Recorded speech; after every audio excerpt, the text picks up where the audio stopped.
তোমালোকে জিহুৱাৰ প্ৰশংসা কৰা, তোমালোকে আকাশ মণ্ডলত জিহুৱাৰ প্ৰশংসা কৰা, উচ্চ স্থানবোৰত তেওঁৰ প্ৰশংসা কৰা।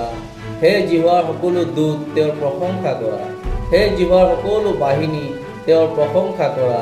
হে সূৰ্য আৰু চন্দ্ৰ তেওঁৰ প্ৰশংসা কৰা, হে দীপ্তিময় সকলো তৰা তেওঁৰ প্ৰশংসা কৰা। হে আকাশ মণ্ডলৰ ওপৰৰ আকাশ মণ্ডল, হে গগনৰ ওপৰত থকা জলসমূহ তেওঁৰ প্ৰশংসা কৰা। সেইবোৰে জিহুৱাৰ নামৰ প্ৰশংসা কৰক, কিয়নো তেওঁ আজ্ঞা দিয়াতে সেইবোৰৰ সৃষ্টি হ'ল। তেওঁ যুগে যুগে অনন্ত কাললৈকে সেইবোৰ স্থাপন কৰিলে। কোনে লংঘন কৰিব নোৱাৰা এটি নিয়ম তেওঁ স্থিৰ কৰিলে।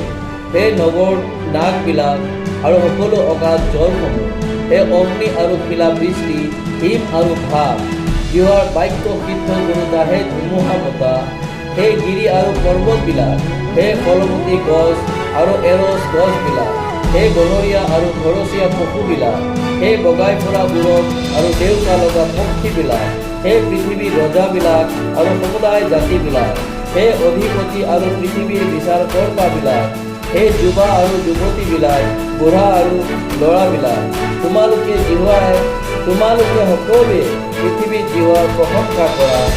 সেইবিলাকে জিহুৱাৰ নামৰ প্ৰশংসা কৰক, কিয়নো অকল তেওঁৰেই নামেইহে উন্নত। তেওঁৰ গৌৰৱ পৃথিৱী আৰু আকাশ মণ্ডল জুৰিছে।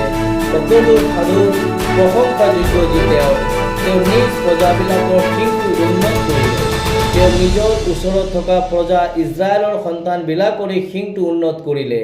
তোমালোকে জিহুৱাৰ প্ৰশংসা কৰা। আমেন।